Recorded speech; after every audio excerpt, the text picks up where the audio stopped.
होली की आत्मा। बचपन से शहर में रहने वाला मनोज इस साल होली की छुट्टियों में अपने गांव दुर्गापुर वापस आता है, जहां उसे देख पूरा गांव खुशी से झूम उठता है। जब गया था तब इतना सा था और अब देखो कितना बड़ा हो गया है। हाँ सरपंच जी, जब मैं गया था तब आप भी बहुत जवान थे और अब देखो कितने बूढ़े हो गए हैं आप। चला चलो बढ़िया है, बच्चा घर वापस आ गया। इसी खुशी में आज रात पार्टी होगी। क्या बात है, गांव में भी पार्टियां होने लगी। वैसे अगर पार्टी की बात है तो आज क्यों सीधा होली पार्टी करते हैं। होली पार्टी की बात सुन चहल पहल में अचानक सन्नाटा छा जाता है, जिसे देख मनोज को कुछ अजीब लगता है, लेकिन तभी सरपंच बात पलट देता है। अब बहुत देर हो गई, चलो सब अपने घर चलो, पार्टी के बारे में कल सोचेंगे। मनोज भी मम्मी पापा के साथ घर आ जाता है, पर होली पार्टी और उस पर पूरे गांव की खामोशी वाली बात अभी तक उसके जहन से निकलती नहीं। पापा, होली पार्टी की बात पर सब चुप क्यों हो गए थे। अरे होगी उनकी कोई अपनी बात, मुझे गांव की पंचायत ही थोड़ी पता है। थक गया हूँ, चलो सो जाते हैं, कल बात करते हैं। पापा की बात मानते हुए मनोज भी सोने चला जाता है। आज तो छुपा लिया, लेकिन हफ्ते बाद जब होली का दिन आएगा तब इसे कैसे रोकोगे। अगली सुबह सूरज के साथ ही मनोज भी गांव घूमने निकल जाता है, जिस पर रास्ते में उसे अपनी ही उम्र के कुछ लड़के भी मिलते हैं, जिनसे दोस्ती कर अब वो उनके साथ घूमने लगता है। इसी तरह कुछ दिन बीत जाते हैं और होली नजदीक आने लगती है। दोस्तों, होली में 4 दिन ही बचे हैं, पर गांव में उसकी कोई तैयारियां क्यों नहीं दिख रही। क्योंकि यहाँ होली नहीं मनाई जाती। अरे पर ऐसा क्यों। वो राजा भूषण, अरे तुम 4 दिन के लिए आए हो, क्या इतना सोच रहे हो। चलो कुछ खाने चलते हैं। इसी के साथ एक बार फिर होली की बात को टलते हुए देख मनोज को शक होने लगता है। वो घर पहुंचते ही इंटरनेट पर अपने गांव और राजा भूषण के बारे में जानकारी निकालने लगता है। क्या, मुझे आज तक ये नहीं पता था। ऐसा कैसे, किसी ने मुझे कुछ बताया क्यों नहीं।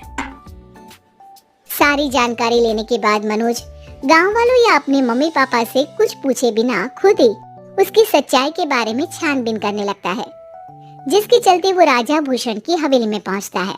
वाह, क्या हवेली है यार। पर क्या यहाँ सच में कोई भूत है।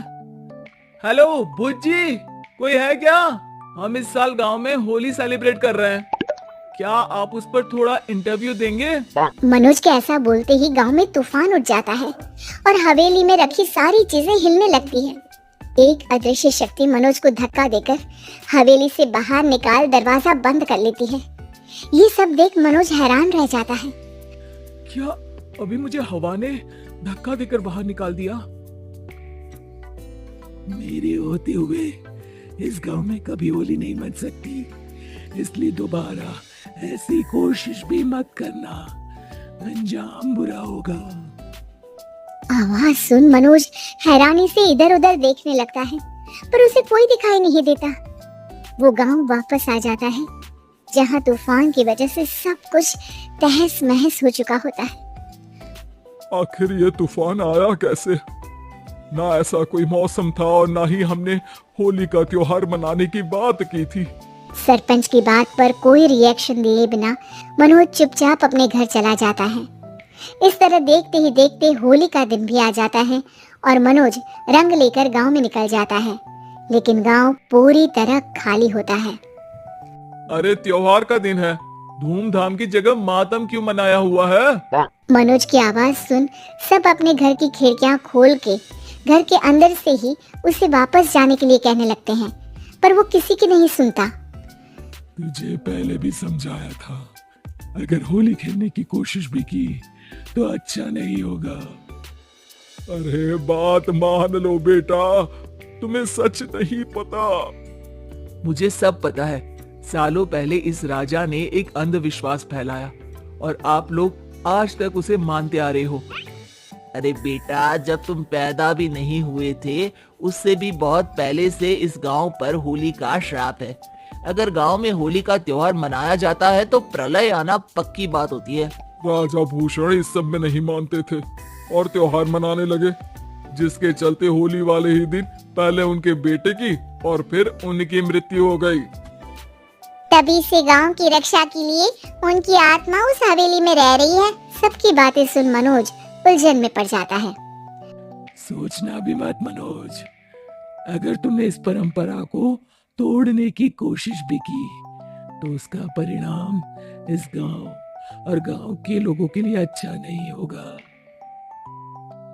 मुझे भी यकीन नहीं हो रहा कि आप लोग एक बेतुकी बात को मानकर सालों से रंगों के त्योहार को मातम की तरह मनाते आ रहे हो। मनोज किसी की कोई बात ना मानते हुए पूरे गांव में रंग बिखेर देता है, जिसके तुरंत बाद वहां तूफान के साथ बिजलियां गरजने लगती है। अचानक मौसम में ऐसा बदलाव देख जहां मनोज कंफ्यूजन में आ जाता है, वहीं गांव वाले डर से सहम जाते हैं।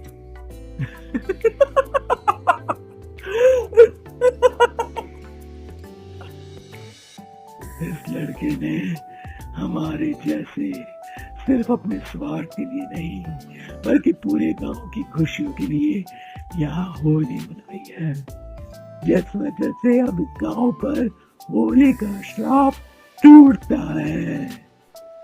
ऐसा बोलकर राजा का भूत वहां से गायब हो जाता है, जिसके बाद गांव के लोग धूमधाम से होली मनाते हैं। खुशियों के रंग गांव में बिखरे ही होते हैं कि अगली सुबह अचानक मनोज कहीं गायब हो जाता है और एक बार फिर गांव में होली का नया राज शुरू हो जाता है।